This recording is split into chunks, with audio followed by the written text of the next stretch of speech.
Welcome to Man Does Tech, where I solve the problems you didn't even know you had. You start by confirming your MIUI version and model so you know which menus to use. Once done, back up any PDFs you'll need. Disabling the viewer won't delete files. Now open Settings and go straight to Apps or Installed Apps. That's where you'll make the change.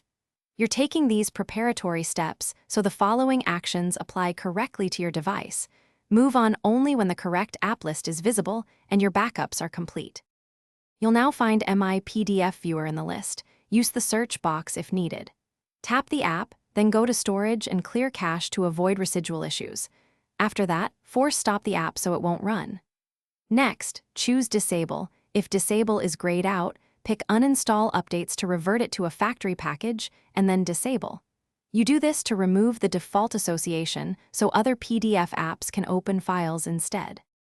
Once MI PDF Viewer is disabled, install and open an alternative PDF app and open any PDF so the system prompts you to choose a default. Pick Always to set it. If PDFs still open with MI PDF Viewer, return to Settings App's MI PDF Viewer and tap Open by Default or Clear Defaults.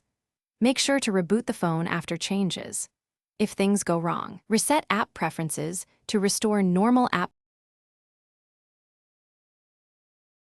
Thanks for watching. If you found this helpful, don't forget to like and subscribe.